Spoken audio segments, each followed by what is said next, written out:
All right, folks, on a serious note, tonight here on myuncledan.com, I talk a lot about, I teach English.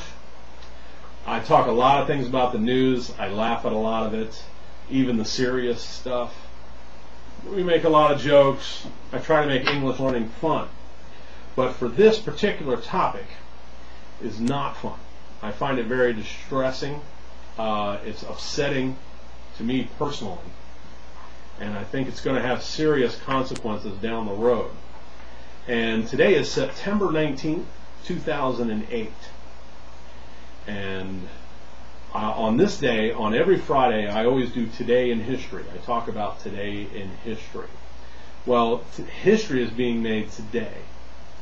And what it is that one of the core founding principles of my country, the United States, has been effectively destroyed today by the U.S. government bailout of all these companies that are happening on Wall Street.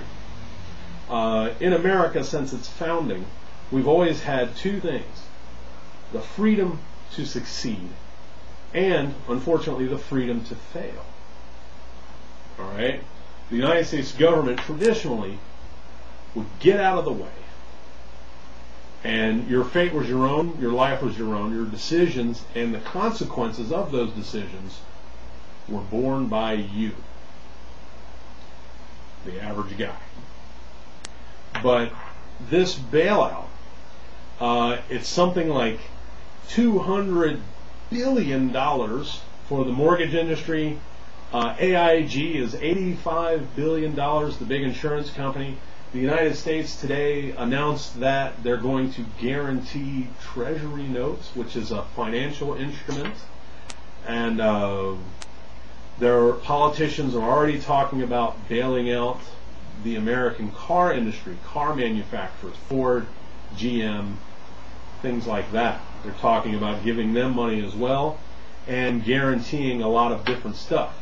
And they're saying this bailout, this financial cushion, or whatever you want to call it, is going to cost upwards of $1 trillion US dollars.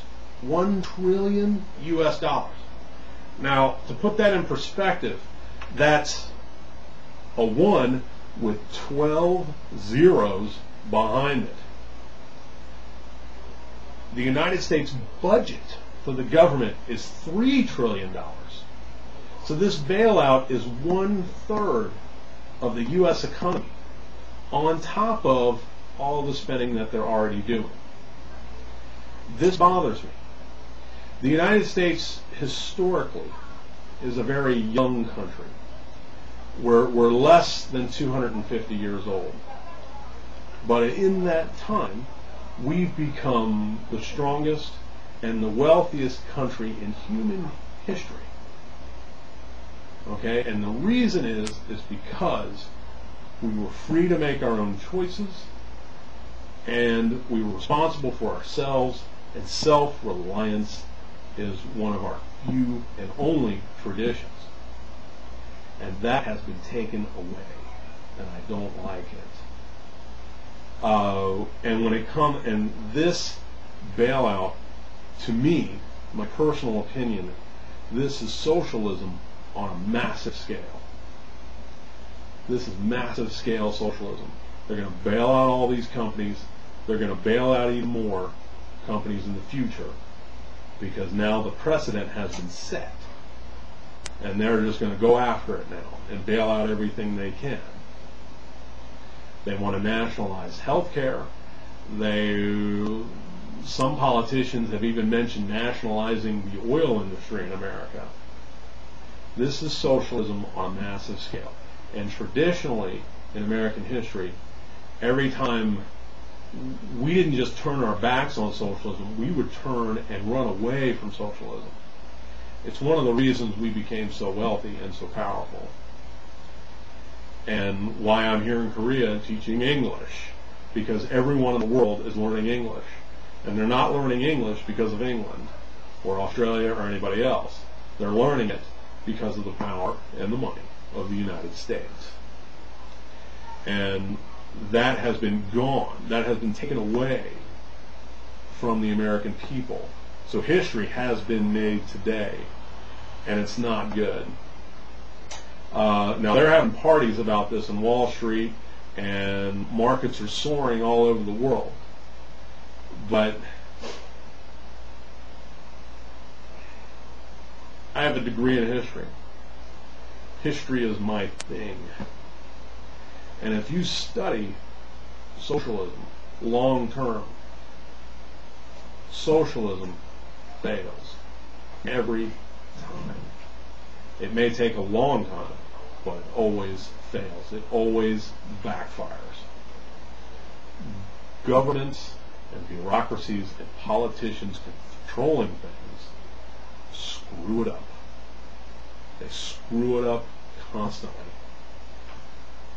And it's a mess. It's a temporary fix, which is going to turn into a permanent problem. And for those of you who think this is a good thing, I want you to think about this.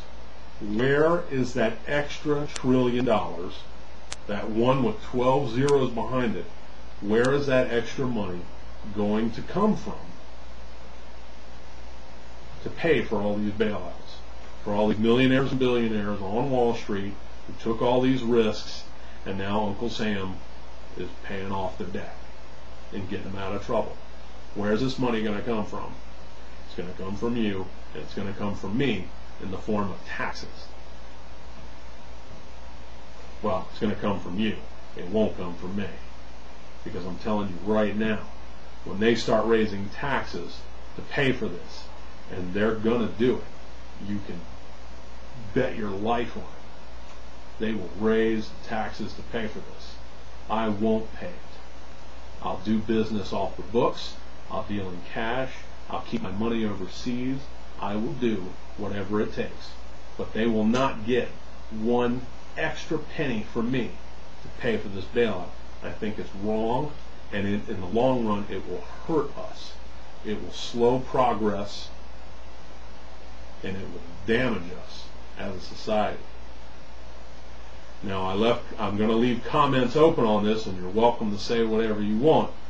I won't delete or say anything, because everybody's got an opinion on this.